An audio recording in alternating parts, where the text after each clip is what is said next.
Shalom. Puji Tuhan. Haleluya. Semua sukacita. Amin. Bisa diputar ke sini dulu nih, biar bisa saya dengar dengan baik. Iya. Iya, puji Tuhan. Baik Bapak Ibu, bisa tribalnya dikurangi dulu Pak Juis.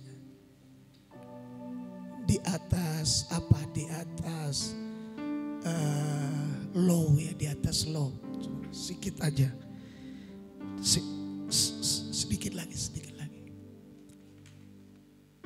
Di atas low. Masih. Justru itu naik gitu. Bukan turun. Masih ada.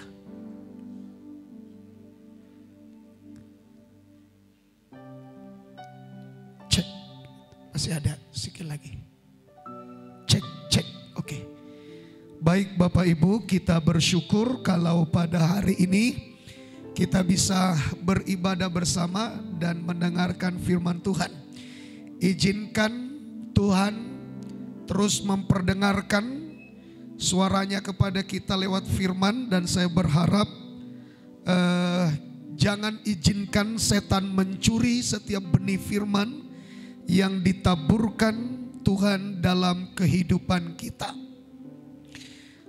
Dalam ibadah kita yang kemarin, di ibadah minggu saudara, kita sudah melihat, dan saya berharap,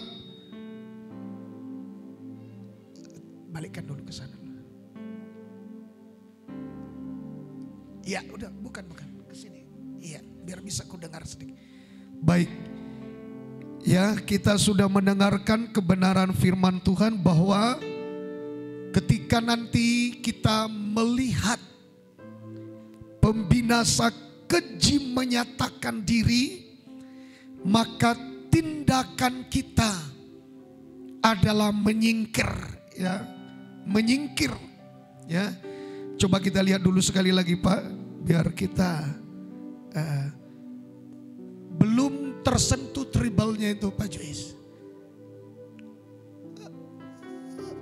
Belum mungkin ini Pak ya. Lagi off.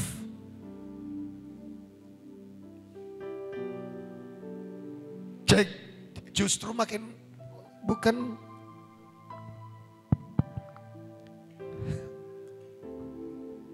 Cek, ya udah. Baik, jangan lagi di apa, udah cukup. Baik Bapak Ibu, kita perhatikan dengan baik.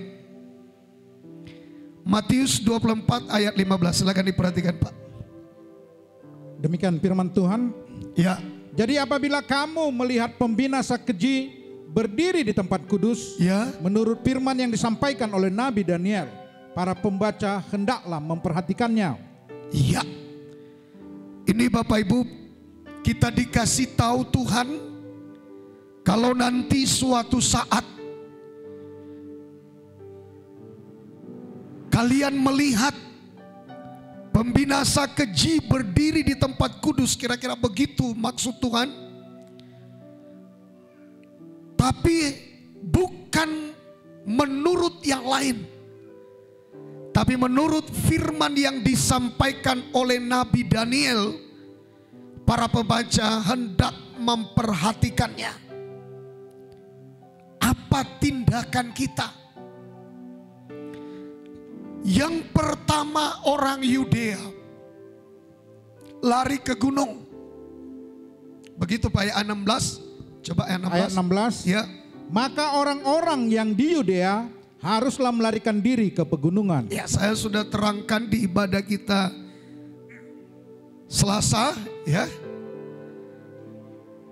Dan minggu kemarin ayat 17 Pak, ayat 17. Ayat 17, ya. Orang yang sedang di peranginan di atas rumah, janganlah ia turun untuk mengambil barang-barang dari rumahnya. Ya, ini ya, kita perhatikan Bapak Ibu. Bunyi-bunyi musiknya, gak usah terlalu kuat, sedikit aja, sedikit. Iya, sedikit. Ya. Orang yang sedang di peranginan di atas rumah, janganlah ia turun. Perhatikan Bapak Ibu, ini penting. Mengapa? Nanti suatu saat pasti akan dialami kalau kita masih hidup pada waktu kejadian ini. Ya, pada saat antikris muncul, firman Tuhan mengajarkan kepada kita, janganlah ia turun. Janganlah ia turun untuk mengambil barang-barang dari rumahnya. Artinya bertahanlah, tetaplah di peranginan. Ini bentuk tindakan. Ini bentuk tindakan untuk menyingkir dari antikristus. Ya, orang yang sudah berada di peranginan, di soto rumah, itu bicara tentang tempat yang masuk anginnya. Bisa jendela, bisa ventilasi yang mungkin anginnya lebih banyak atau lebih gampang masuk. Ya. Artinya tempat itu sejuk. Udah bertahan di situ. Jangan lagi turun ke bawah. Ini menunjuk kepada sebuah gambaran kehidupan. Hidup di dalam damai sejahtera. Begitu cara kita, salah satu selain daripada menyingkir ke pegunungan, ini meningkatkan kualitas rohani. Selain daripada itu, kita harus menyingkir dengan salah satu caranya adalah bertahan di peranginan. Artinya tetap pertahankan hidup di dalam kesejukan. Tetap pertahankan hidup di dalam damai sejahtera. Hari-hari ini Bapak Ibu, situasi dan kondisi apapun yang terjadi di dunia ini, kita jangan turun ke bawah. Jangan ikut-ikutan dengan cara dan sistem dunia. Kita harus tetap bertahan dalam kesejukan. Kita harus tetap bertahan dalam damai sejahtera. Saya terangkan kepada kita apa itu perbedaan antara di atas dengan di bawah. Apa yang ada di atas dan apa yang ada di bawah. Peranginan, tempat yang sejuk, sama dengan ada damai sejahtera. Kondisi apapun saudaraku, Tuhan perintahkan kita pegang erat. Itu posisi daripada peranginan di atas. Posisi daripada kesejukan di atas. Posisi daripada damai sejahtera di atas. Tapi posisi barang bukan di atas. Posisi barang di bawah.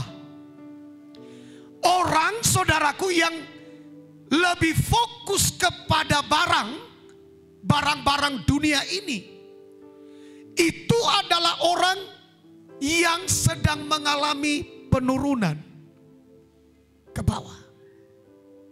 Sekali lagi saya ulang. Posisi tempat sejuk di atas, sementara barang di bawah. Saya memiliki keyakinan ini bukan rumah secara lahiriah, tapi ini mengandung pengertian. Ketika kita memiliki kesejukan, itu posisi kita sedang berada di atas. Ketika kita sedang mengalami damai sejahtera, itu posisi kita sedang di atas. Ketika kita fokus pada barang-barang duniawi, Anda telah turun ke bawah. Bukan berada di atas. Ketika hidup kita fokus kepada barang-barang yang penuh dengan keinginan daging, atau barang-barang yang diinginkan secara duniawi, ketika hati kita dikuasai oleh itu, ketika pikiran kita dikuasai oleh itu, maka saudara sedang berada di bawah, bukan di atas. Dan pada saat saudara sedang berada di bawah, maka itulah yang dimaksud pembinasa keji akan menjangkau saudara. Jadi kapan orang turun ke bawah? Bukan turun tangga maksudnya. Bukan turun dari lantai 2, lantai 3, lantai 4. Bukan itu maksudnya. Turun ke bawah pengertiannya adalah ketika saudara melepaskan damai sejahtera, melepaskan kesejukan yang sudah dimiliki, saudara alihkan kepada barang-barang duniawi, barang-barang penuh dengan keinginan daging, maka saudara telah memilih untuk meninggalkan tempat yang aman di atas. Saudara sedang turun ke bawah. Berapa banyak kita mempraktekkan dalam hidup ini Bapak Ibu. Ketika kita tidak mendapatkan barang-barang tertentu, sebagian orang hilang damai sejahteranya. Sebagian orang hilang kesejukan di hatinya. Itulah membuktikan kebenaran firman. Saudara sedang berada di bawah.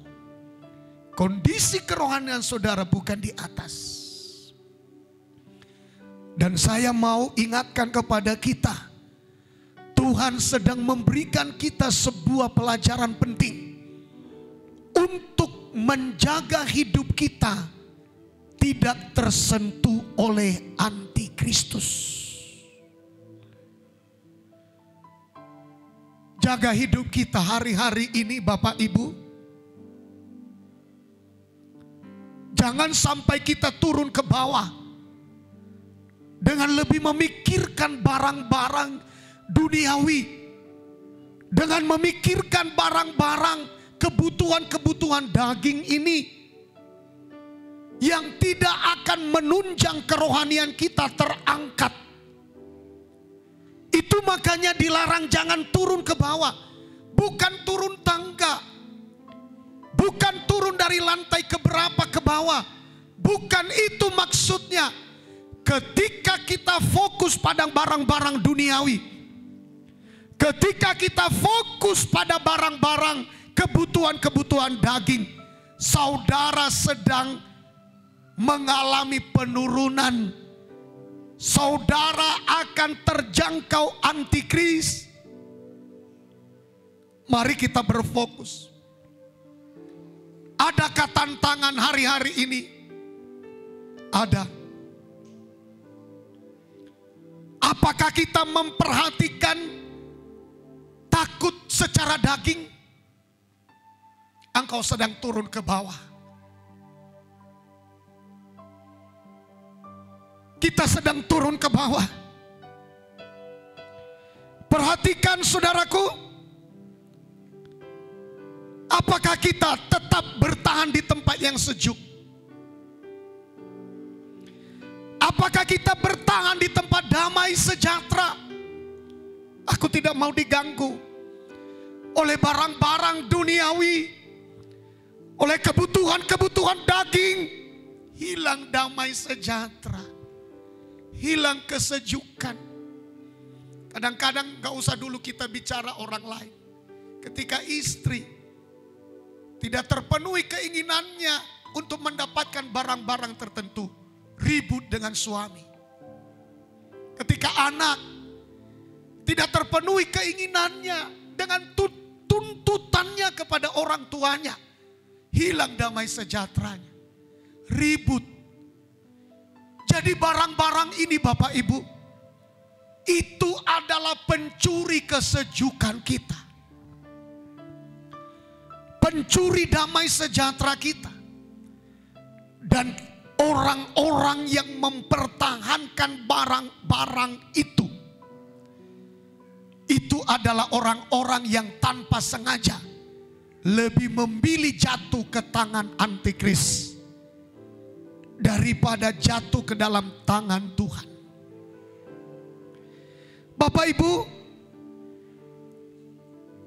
bagaimana caranya agar kita bisa hidup dalam damai sejahtera? Berdamai dengan Tuhan saya sudah sampaikan minggu kemarin. Minta ampun segera. Jangan berlambat-lambat. Dosa sekecil apapun akui. Tuhan ingatkan aku. Kalau gak bisa ku ingat hari ini, besok ingatkan aku. Berdamai dengan Tuhan. Berdamai dengan sesama. Saling mengaku dosa. Dimulai dari rumah tangga. Suami istri saling mengaku dosa. Anak orang tua anak saling mengaku dosa. Supaya terjadi kesejukan. Supaya terjadi damai sejahtera. Memerintah di tengah-tengah kita. Jangan lagi suami terus membohongi istri. Jangan lagi anak terus membohongi orang tuanya. Mari kita pelihara kesejukan.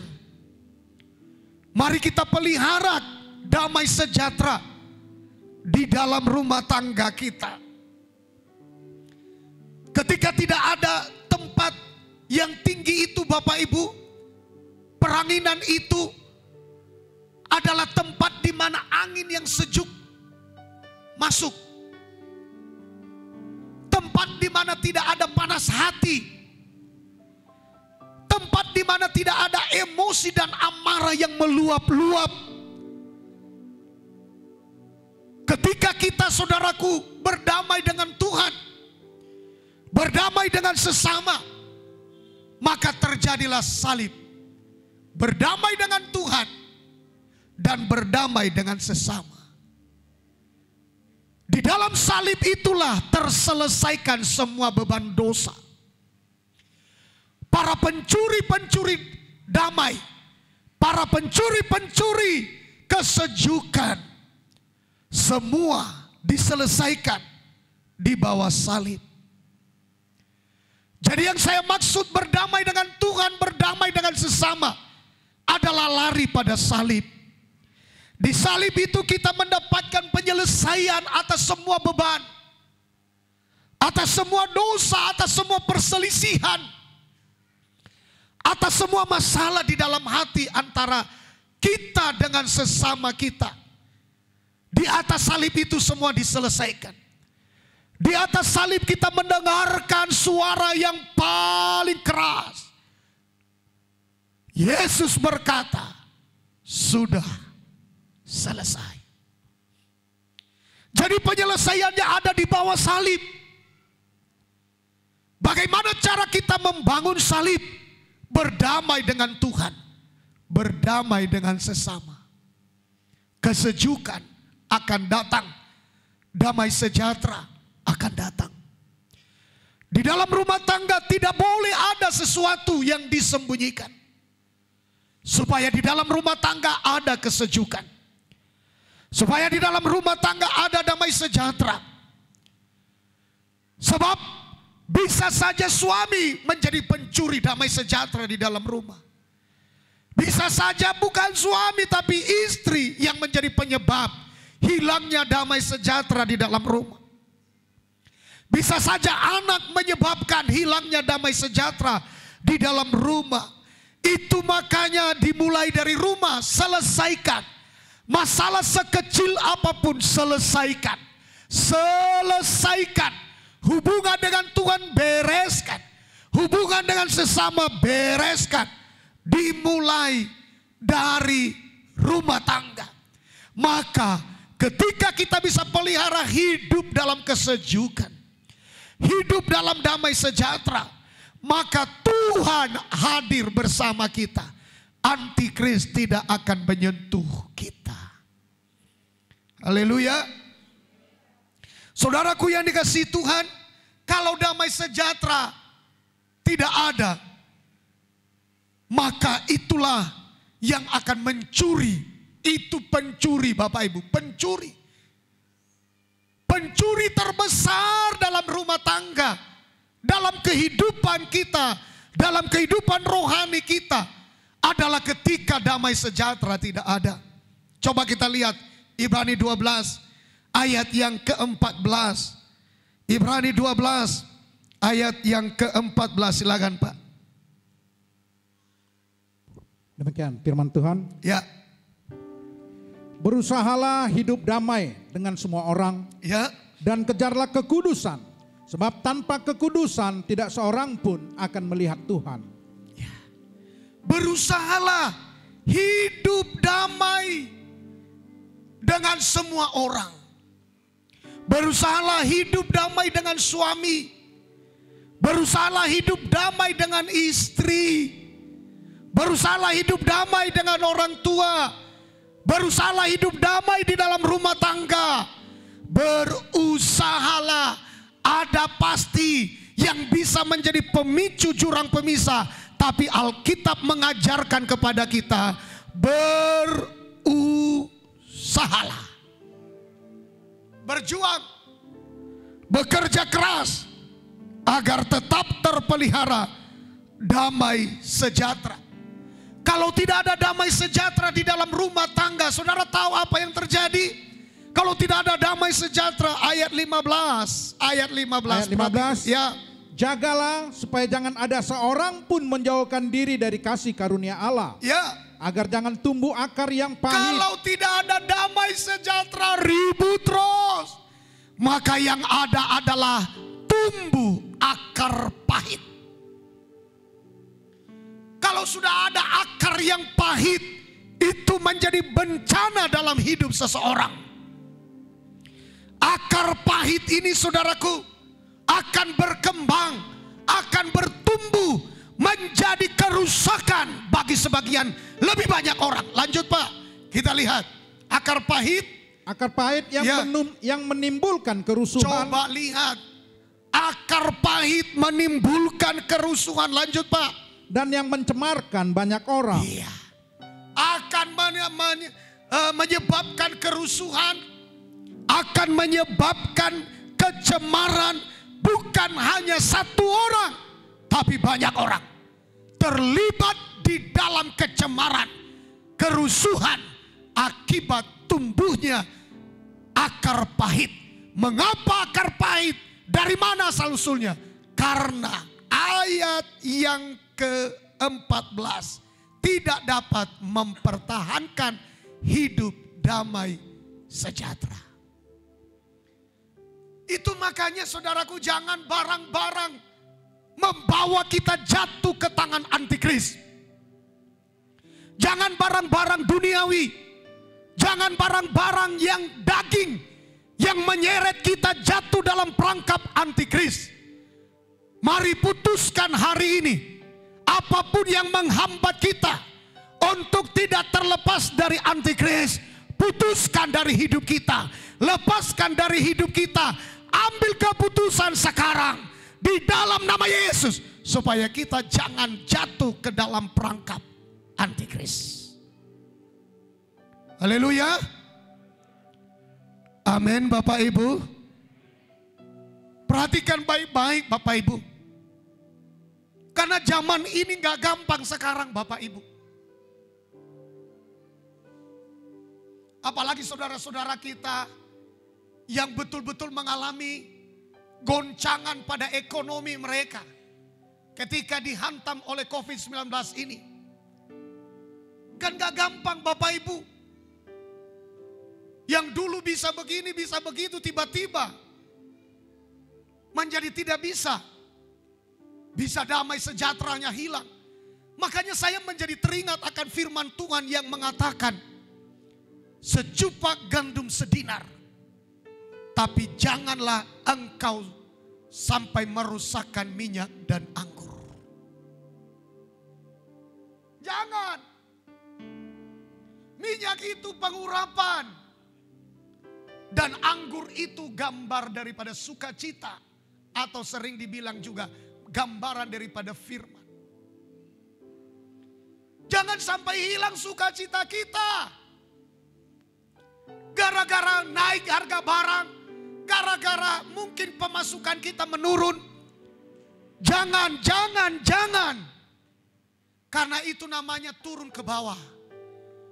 Pertahankan kesejukan di dalam hati.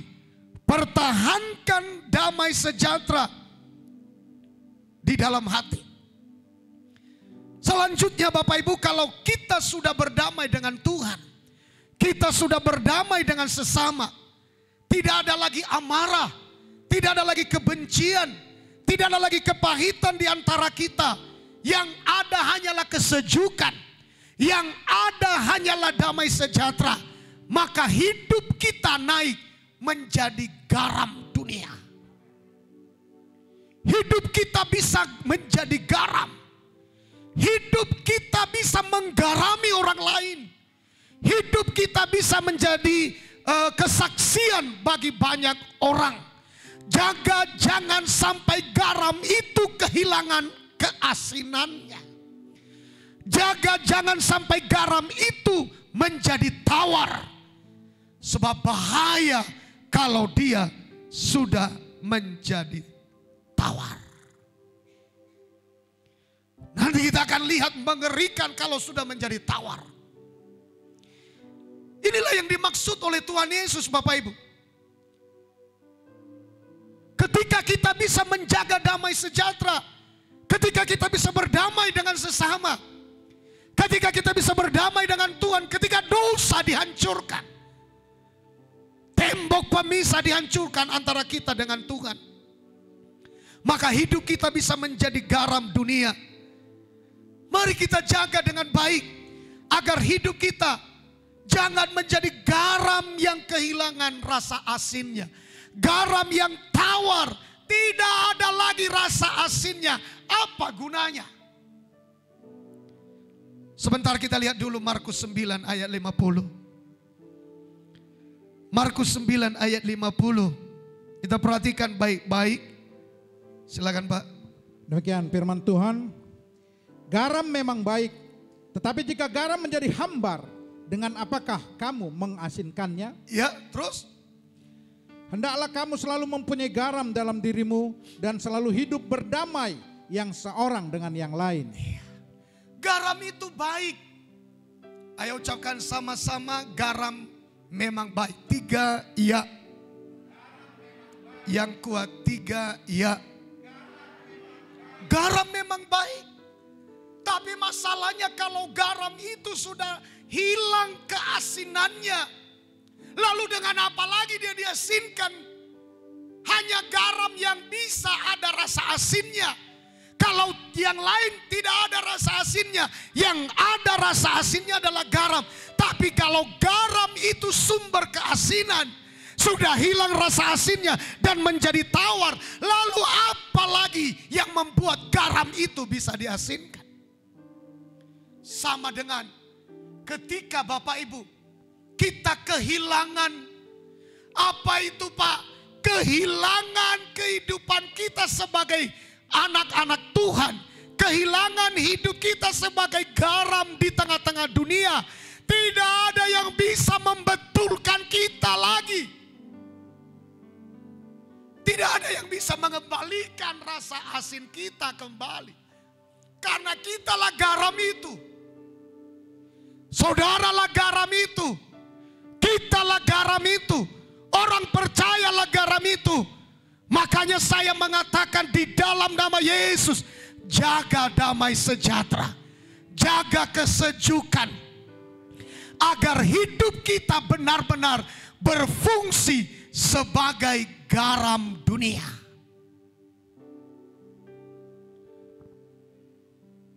Bukan saya bilang di dalam rumah tangga tidak ada penderitaan istri. Tapi untuk mempertahankan garam dunia ini, banyak mengalah. Saya tidak mengatakan bahwa tidak ada penderitaan suami di dalam rumah tangga. Tapi untuk mempertahankan hidup sebagai garam ini, mereka saling mengalah. Demikian juga dengan anak. Kebebasannya mungkin merasa tidak dia dapatkan. Hak-haknya merasa tidak dia dapatkan. Tapi kalau tahu dia adalah garam dunia, maka ia tetap mempertahankan agar dia jangan jadi garam yang tawar. Hidupnya bisa menjadi kesaksian.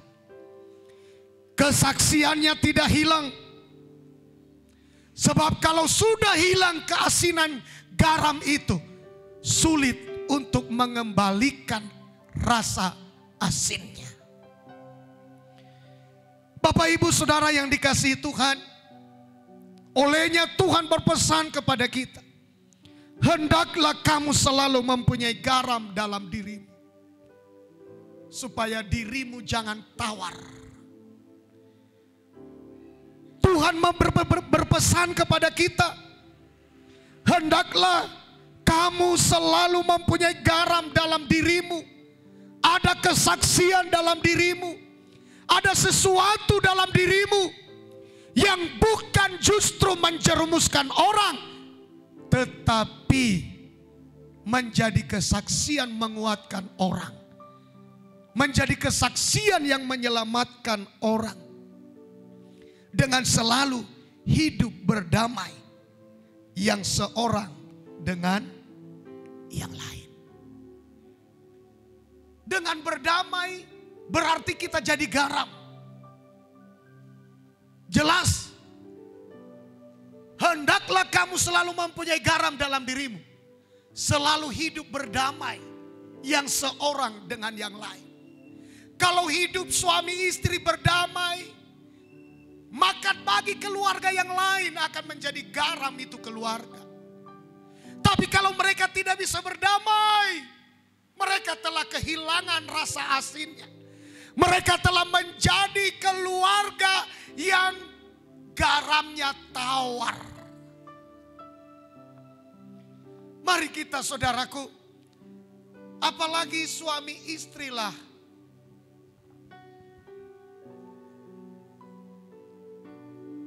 keluarga kecil, tubuh Kristus kecil yang harus kita pertahankan. Ini lembaga yang dibangun Tuhan. Jangan kita permalukan Tuhan. Lembaga ini Tuhan sendiri yang mendirikannya, yang membangunnya. Ketika dirusakkan oleh iblis di Taman Eden, datang Tuhan Yesus dibetulkan lagi nikah itu pada waktu pernikahan di Kana. Mereka kehabisan anggur, dipulihkan lagi anggur itu di dalam rumah tangga. Anggur itu adalah gambaran sukacita. Sehingga saudaraku, rumah tangga itu dibetulkan kembali. Dimulai dari rumah tangga. Mari kita menjadi garam. Jangan sampai menjadi garam yang tawar. Jangan sampai menjadi garam yang kehilangan rasa asinnya. Berdamailah di dalam rumah tangga, berdamailah. Berdamailah di mana kita berada. Berdamailah dengan sesama. Berdamailah, sebab kalau kita tidak bisa berdamai, kita telah menjadi garam yang tawar. Kita telah menjadi garam yang kehilangan rasa asinnya dan akan jatuh ke dalam tangan antikris. Nanti kita akan lihat jatuh ke tangan antikris. Olehnya Bapak Ibu, kalau hidup kita selalu berdamai, ada damai sejahtera, itu sama dengan hidup berdamai dengan semua orang. Maka kita benar-benar berfungsi sebagai garam yang ditempatkan Tuhan di dalam dunia ini. Rasa asinnya tetap ada. Dia masuk ke dalam air di gelas, dia mempengaruhi air itu. Rasanya menjadi asin. Dia masuk ke tempat sayur dimasak, ia mempengaruhi rasa sayur itu menjadi enak. ia kemana saja ditempatkan. Kalau ada ikan yang busuk, supaya jangan busuk, maka ia masuk ke sana, garam masuk ke sana. Maka ikan itu atau daging itu akan bertahan untuk tidak busuk, untuk tidak bau. Apa yang menyebabkan garam? Garam itu berfungsi. Garam itu digunakan. Itulah kehidupan setiap kita anak-anak Tuhan. Ditempatkan di dalam dunia sebagai garam dunia ini. Olehnya Bapak Ibu, kita harus berhati-hati juga. Kita bisa saja kehilangan rasa asin dan menjadi hambar tanpa rasa ketika kita mempertahankan kebenaran diri kita sendiri. Mempertahankan kebenaran diri itu yang menyebabkan tidak mau berdamai. Ketika istri mempertahankan kebenarannya, itulah yang menyebabkan tidak mau berdamai. Ketika suami mempertahankan kebenarannya, itulah penyebab tidak mau berdamai. Ketika anak mempertahankan kebenarannya, itulah penyebab anak tidak mau berdamai dengan orang tuanya. Ketika sesama kita atau kita dengan sesama tidak mau tetap mempertahankan kebenaran kita masing-masing, maka itu berarti kita sedang mempertahankan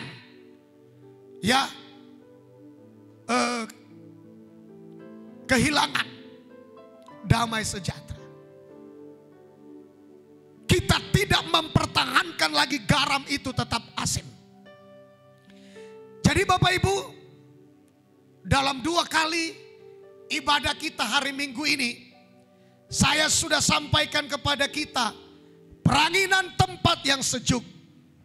Pertahankanlah hidup dalam damai sejahtera. Kita jangan gunakan kebenaran diri sendiri. Itu menghancurkan hubungan kita. Menghancurkan hubungan kita dengan Tuhan. Menghancurkan hubungan kita di dalam keluarga. Menghancurkan hubungan kita dengan sesama. Karena kalau masih ada kebenaran diri sendiri, pasti sulit berdamai. Pasti akan ada kemerosotan. Ya, gambaran daripada garam yang sudah tawar, garam yang kehilangan rasa asinnya. Mari kita dengarkan baik-baik Bapak Ibu. Kalau hidup kita sudah menjadi garam yang tawar, hidup kita sudah menjadi garam yang hilang rasa asinnya, tidak ada lagi rasa asinnya. Itu sebenarnya bagaikan hamba yang tidak berguna. Garam itu kalau hilang rasa asinnya, habis patani. Gak ada. Sama seperti hamba yang tidak berguna. Gak ada gunanya. Barang yang tidak berguna diapain? Dibolokon. Itulah kalau kita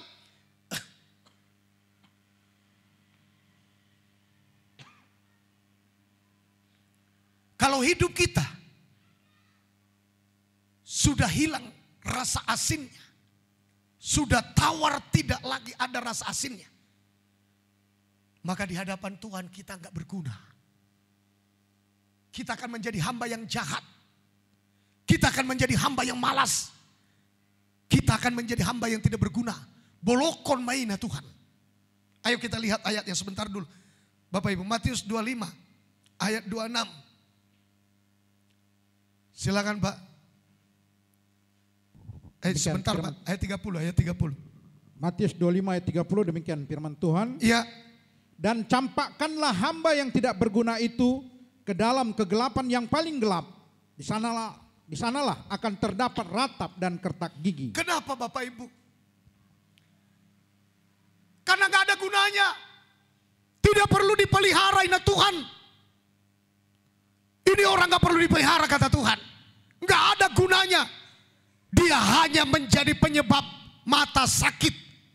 Melihatnya kalau dia tetap ada. Kalau dia tetap hidup. garam yang tidak ada lagi rasa asinnya, garam yang sudah menjadi tawar akan bagaikan menjadi hamba yang tidak berguna. Sama dengan garam, kalau hilang rasa asinnya, blokon. Demikian juga Tuhan. Kalau dia lihat gak ada lagi rasa asinnya, kalau dia lihat kita menjadi garam yang tidak berguna, kita akan menjadi hamba yang tidak berguna lagi. Dibuang. Dan karena kita manusia yang kehilangan garam, bukan garam secara fisik, maka tempatnya adalah di tempat di mana kertak gigi ada. Itu mengerikan. Itu api neraka. Pulihkan hidup kita dalam hal rasa asinnya. Berdamai. Akui dosa. Baik dengan Tuhan maupun dengan sesama. Berdamai. Supaya kita kembali menjadi garam yang berguna. Garam yang berfungsi. Garam yang tidak dibuang oleh Tuhan. Karena kita masih berfungsi. Rasa asin kita masih ada. Kita tidak tawar. Bapak Ibu, mengapa hamba yang jahat ini? Mengapa hamba ini dibuang menjadi hamba yang tidak berguna di hadapan Tuhan? Ayat 26 Pak. Ayat 26. Ayat 26. Ya. Maka jawab tuannya itu, hai kamu hamba yang jahat dan malas. Ya, sampai di situ. Ternyata dia jahat. Malas. Kalau ibarat jahat tidak mau berdamai. Kalau ibarat malas untuk berdamai. Inilah dia Bapak Ibu. Malas melakukan firman. Malas dalam melakukan apapun. Kita ambil kata daripada jahat dan malas. Itu penyebabnya ini manusia nggak bisa jadi garam yang berguna. Itu yang menyebabkan. Mengapa dia tidak berguna? Karena hidupnya jahat. Mengapa dia tidak berguna? Karena hidupnya malas. Jahat tidak mau berdamai. Malas tidak mau berdamai. Jahat tidak mau melakukan firman Tuhan. Malas tidak mau melakukan firman Tuhan. Inilah yang menyebabkan hidupnya kehilangan rasa asin. Dan Tuhan bilang, ambil itu orang. Buang dia ke tempat yang paling gelap. Di sanalah terdapat ratap dan kertak gigi. Bapak Ibu, hari-hari ini justru menjadi perjuangan bagi kita. Nanggo apalah di kesempatan ini kita memperbaiki diri. Mana tahu ada kesempatan Tuhan mau selamatkan kita. Pulihkan hidup kita. Menjadi garam yang berguna. Menjadi garam yang berfungsi. Menjadi kesaksian. Yang dapat mempengaruhi orang ke arah yang lebih baik. Menuju kepada keselamatan.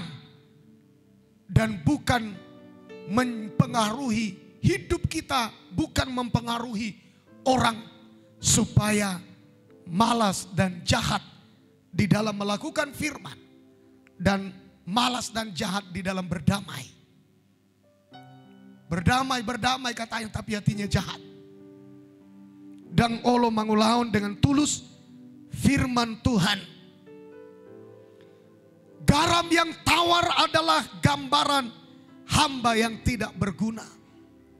Garam yang tawar adalah gambaran kehidupan yang akan diinjak-injak.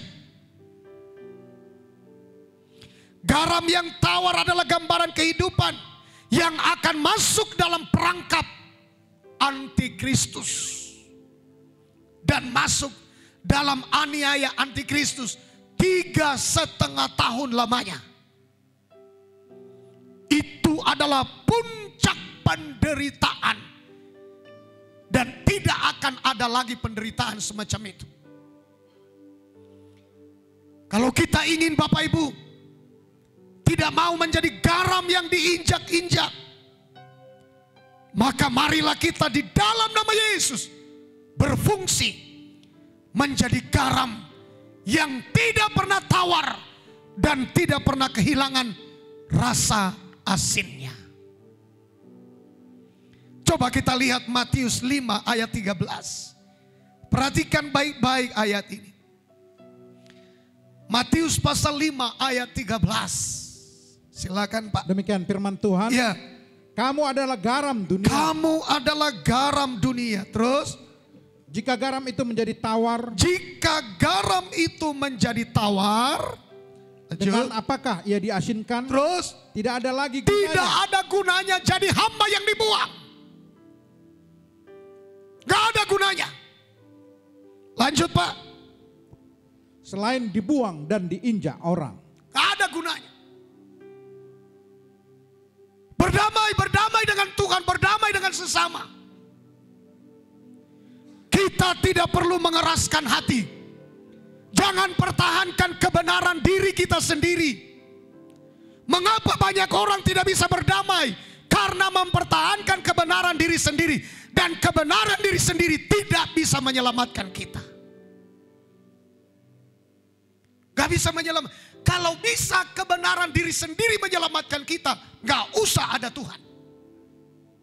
Tapi masalahnya kebenaran diri sendiri gak bisa menyelamatkan kita. Maka Tuhan perlu turun untuk membenarkan kita.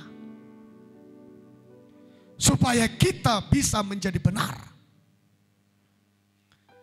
Jadi Bapak Ibu Saudara yang dikasihi Tuhan, kalau kita sudah menjadi garam yang tidak lagi asin, garam yang sudah menjadi tawar, maka tidak ada lagi gunanya. Dia dibuang. Maka Tuhan mengatakan kepada hamba yang jahat dan malas itu, jahat dan malas, buang dia ke tempat yang paling gelap. Di sanalah terdapat ratap tangis dan kertak gigi. Dibuang. Garam yang tidak ada lagi tidak ada lagi rasa asinnya. Garam yang sudah menjadi tawar, dibuang, gak ada lagi gunanya, buang. Setelah dibuang, kalau garam secara fisik, ini garam secara fisik nih. Setelah dibuang, diinjak-injak orang. Jatuh ke dalam tangan antikris. Disiksa oleh antikris. Kita lihat diinjak-injak. Ya, Wahyu 11 ayat 2. Kita lihat saudaraku, diinjak-injak. Ya, diinjak-injak. Silakan Pak. Demikian firman Tuhan. Ya. Tetapi kecualikan pelataran bait suci yang di sebelah luar. Janganlah engkau mengukurnya, karena ia telah diberikan kepada bangsa-bangsa lain. Dan mereka akan menginjak-injak kota suci 42 bulan lamanya. Iya. Siapa itu? Kristen yang diinjak-injak itu. Yang ada di halaman. Yang tidak bertumbuh. Kalau tidak bisa bertumbuh hidup kita, berarti tidak ada rasa asinnya. Garam yang sudah menjadi tawar akan jatuh ke dalam tangan antikris 3,5 tahun lamanya. Haleluya. Hidup kita harus tetap bertahan di atas. Di tempat yang sejuk, di tempat damai. Ya, di tempat damai sejahtera. Bertahan di sana, jangan turun ke bawah. Haleluya. Bawaku ke gunung kudus-Mu, di tempat kediaman-Mu. Amin. Biar kemuliaan melingkupi hidupku, dan jiwaku kan dipuaskan. Hanya dekat-Mu, itu yang ku perlu. Kau sumber penghiburanku.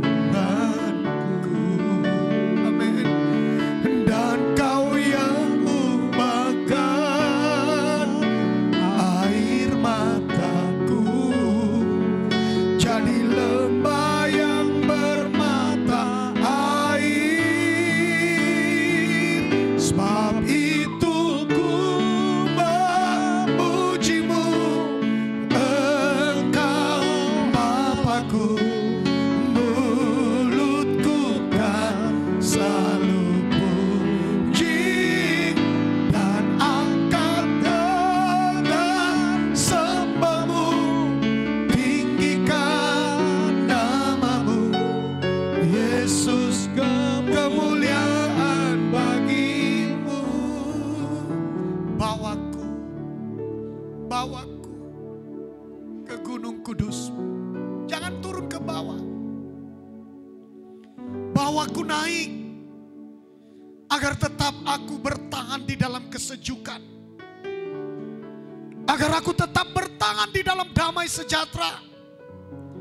Agar aku tetap bertahan di dalam kebenaran Tuhan dan bukan di dalam kebenaran diriku sendiri.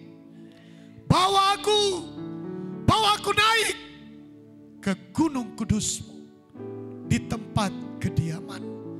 Di situ kesejukan yang sempurna. Di situ saudaraku, damai yang sempurna. Kalau kita bisa bersama dengan Tuhan. Mari nyanyikan sekali lagi pujian ini. Bawaku ke Gunung Kudusmu, ke tempat kediamanmu. Amin. Biar kemuliaan melingkupi hidupku dan jiwaku kan dipuaskan. Hanya dekatmu, itu yang ku perlu. Kau sumber penghiburan. Amin, amin. Dan kau yang ubahkan air mata. Amin, amin. Jadi lembah yang bernada air.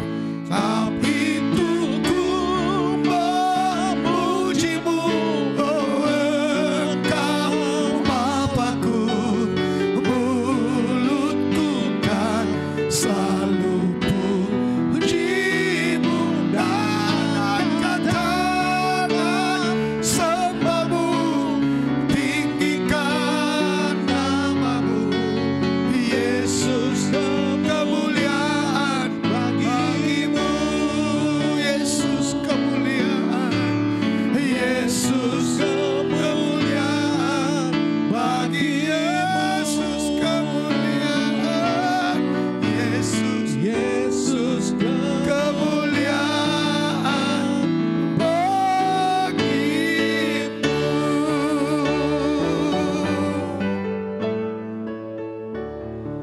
Garam yang tawar adalah garam yang kehilangan rasa asinnya.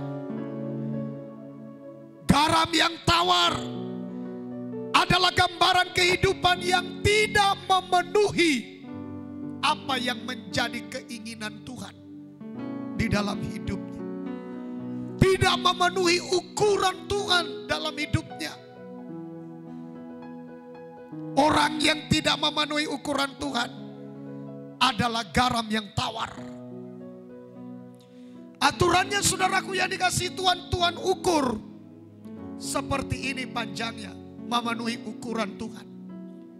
Tapi ketika diukur kurang, itu namanya kehilangan, tidak sempurna rasa asinnya. Akhirnya apa yang terjadi Bapak Ibu? Bait Allah yang halamannya tidak memenuhi ukuran Tuhan diinjak-injak. Itulah gambaran daripada orang-orang yang tidak mengalami pertumbuhan secara rohani. Mereka hanya puas menerima Yesus sebagai Tuhan. Mereka hanya puas dengan korban penebusan Kristus. Mereka hanya puas dengan baptisan. Tapi tidak mengalami peningkatan, tergembala dengan baik. Hanya begitu-begitu saja. Tidak ada perubahan secara rohani. Tidak ada pertumbuhan secara rohani. Malah rasa asinnya makin memudar. Bapak Ibu Saudara yang dikasihi Tuhan, kalau sudah tidak memenuhi ukuran Tuhan, coba dulu dibaca dulu Pak. Wahyu Ayat 11 1. ayat 1. Ya. Kemudian diberikanlah kepadaku sebatang buluh seperti tongkat pengukur rupanya, Terus? dengan kata-kata yang berikut. Bangunlah dan ukurlah bait suci Allah dan mezbah dan mereka yang beribadah di dalamnya. Ukurlah. Ukurlah. Orang yang tidak memenuhi ukuran Tuhan akhirnya menjadi Kristen yang tidak bisa bertumbuh, hanya mampunya di halaman saja. Itu makanya diserahkan kepada antikris, 3,5 tahun diinjak-injak. Ayat 2. Diinjak-injak. Ayat 2. Ya, Tetapi kecualikan pelataran bait suci yang di sebelah luar. ya. Janganlah engkau mengukurnya, karena ia telah diberikan kepada bangsa-bangsa lain. Dan mereka akan menginjak-injak kota suci 42 bulan lamanya. Jangan ukur bagian luar, jangan ukur halaman. Sebab memang dia sudah ditakdirkan untuk diserahkan kepada bangsa-bangsa lain. Antikris untuk diinjak-injak. Garam yang tidak berguna lagi dibuang, diinjak-injak orang. Itu adalah gambaran kehidupan Kristen yang tidak bertumbuh. Gambaran kehidupan Kristen yang tidak pernah bisa asin. Gambaran orang Kristen yang sudah tawar, tidak ada rasanya. Gambaran orang Kristen yang tidak memenuhi ukuran Tuhan. Gambaran orang Kristen yang jatuh ke dalam tangan antikris, diinjak-injak. Diinjak-injak artinya sesuka hati antikris. Diinjak-injak artinya ada dalam kekuasaan antikris, suka-sukanya. Itu artinya diinjak-injak. Jatuh ke dalam tangan antikris. Dan tidak bisa lagi tertolong kecuali dengan kekuatannya sendiri. Bangunlah, sadarlah. Aidona sering ku bilang sama anak-anakku, jangan anggap enteng. Unang alani holan parsatokinon portibion, kau abaikan hidup kekalmu. Penderitaan selamanya loh Bapak Ibu. Dan Alkitab berkata, orang yang menerima tanda binatang akan disiksa siang dan malam. Akan disiksa siang dan malam. Cari maut tidak ada maut, cari mati tidak ada kematian. Maut lari dari mereka. Itu makanya saya bilang, jangan mau hanya Kristen halaman. Bertumbuh, bertumbuh, bertumbuh. Sampai rasa asin kita sempurna di mata Tuhan. Kalau sudah tidak ada lagi rasanya, dibuang, diinjak-injak. Itulah hamba yang tidak berguna. Boasa gabe hamba yang tidak berguna. Karena dia tidak pernah mentaati tuannya. Mangalo doi bana. Kalau kita melihat itu, saudaraku, bicara tentang pemberian talenta. Alai dan iulaun. Yang 5 menjalankan talentanya, yang 2 menjalankan talentanya, yang 1 malah dikubur. Itulah noda malas dan jahat yang saya sampaikan kemarin di Lintong Niuta. Dia tuduh tuannya jahat. Akhirnya tuannya bilang, oh ido ate, yang ngai mo toho hape. Songoni do au kan, ido kan, songoni do au kan inatukan, songoni do kan, au jahat do kan. Tangkap dia, ikat kaki dan tangannya, buang dia ke tempat yang paling gelap. Hamba nasu marlapatan do hape. Orang yang tidak berguna. Mari kita buat hidup kita berguna di mata Tuhan. Jadikan hidup kita berguna. Jadikan hidup kita berfungsi. Biarlah rasa asin kita terasa Dan biarlah kita memenuhi ukuran Tuhan. Jangan benarkan diri sendiri dengan ukuran diri kita. Sering sekali kita membenarkan diri karena kita mengukur diri kita dengan ukuran diri kita sendiri. Sering sekali kita menyalahkan orang lain karena menurut ukuran kita sendiri. Tapi bukan kita yang mengukur kita, Tuhan yang akan mengukur kita. Apakah memenuhi ukuran Tuhan atau tidak? Bapak dan Ibu yang dikasihi diberkati Tuhan, hari ini berikanlah diri kita untuk boleh masuk dalam ukuran Tuhan. Supaya kita jangan jatuh ke dalam tangan antikris dan diinjak-injak antikris. Suka-sukanya antikris. Karena hidup ini Bapak Ibu sering sekali merasa, ya kan? Sifat merasa ini sangat berbahaya Bapak Ibu. Merasa lebih baik, merasa telah melakukan, merasa telah mengerjakan yang paling baik, merasa perbuatannya lebih baik, merasa ini bahaya. Padahal itu kan menurut ukuran kita, belum memenuhi ukuran Tuhan. Bahaya ini saudaraku kalau kita merasa ini. Merasa kita lebih benar, merasa kita lebih baik, merasa kita sudah melakukan yang paling baik. Padahal tidak memenuhi ukuran Tuhan. Itu hanya menurut ukuran kita. Sering sekali itu hanya menurut ukuran kita.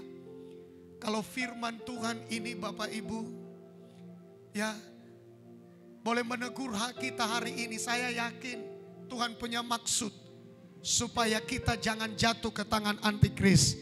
Haleluya, supaya kita jadi Kristen yang berguna, Kristen yang berfungsi, Kristen yang tidak tawar, Kristen yang tidak kehilangan rasa asinnya. Haleluya Bapak Ibu. Merasa diri lebih benar, merasa diri lebih hebat, merasa menurut ukuran dirinya sendiri. Itu yang justru menjebak kita, menyalahkan Tuhan dan menyalahkan sesama. Karena menurut kita, ukuran kita, aku ini sudah hebat loh Tuhan, sudah kulakukan yang paling baik. Akhirnya Tuhan murka. Karena menurut ukuran kita. Padahal menurut ukuran Tuhan belum. Karena kita sering mengukur diri kita dengan ukuran kita sendiri. Nah Bapak Ibu, inilah kerinduan saya. Bagaimana kita boleh terselamatkan memasuki hari-hari yang sudah semakin dekat ini. Ya. Jangan pakai ukuran sendiri. Gunakan ukuran Tuhan. Setiap kali mendengar firman Tuhan, kita ditemplak, kita ditegur, kita diingatkan, itulah ukuran Tuhan. Jangan tolak. Setiap kali firman Tuhan disampaikan kepada kita, kita diingatkan, kita ditegur, bahkan mungkin dia menempelak lebih keras. Itulah ukuran daripada Tuhan, jangan tolak. Izinkan firman itu mengukur hidup kita. Ya, itulah ukuran yang dipakai, digunakan oleh Tuhan. Kalau kita berkata, tidak, aku tidak berdosa, firman itu yang salah. Berarti ketika kita diukur, kita menolak ukuran Tuhan. Sampai kapanpun tidak pernah memenuhi ukuran Tuhan. Sampai kapanpun kita tidak akan pernah memenuhi ukuran Tuhan. Kita selalu terus ukur hidup kita dengan menurut ukuran kita saja. Ukuran kita saja. Aku lebih baik, aku lebih hebat, aku lebih benar, aku lebih jago, aku lebih dan lebih. Tuhan, kenapa engkau tidak pulihkan? Kenapa engkau tidak sembuhkan? Kenapa engkau tidak berkati? Aku sudah menurut ukuran kita. Tapi tidak pernah memenuhi ukuran Tuhan. Bapak dan Ibu yang dikasihi oleh Tuhan, ketika hidup kita sudah kehilangan rasa asinnya, tidak ada lagi gunanya. Menjadi hamba yang jahat yang dibuang, menjadi garam yang dibuang, diinjak-injak orang, jatuh ke dalam tangan antikristus. Bawaku ke gunung kudus-Mu, di tempat kediaman-Mu. Rindukan Bapak Ibu, biar kemuliaan melingkupi hidupku. Amin. Dan jiwaku kan dipuaskan hanya dekat-Mu, itu yang ku perlu. Amin. Sumber penghiraanku, Engkau yang ubahkan air mata jadi lembah yang bermata air. Amin. Sebab itu ku memuji-Mu, Engkau Allahku. Amin. Mulutku selalu puji-Mu dan angkat tangan sembah-Mu, tinggikan nama-Mu. Amin. Yesus, kemuliaan. Sebab itu kita bangkit berdiri bersama-sama.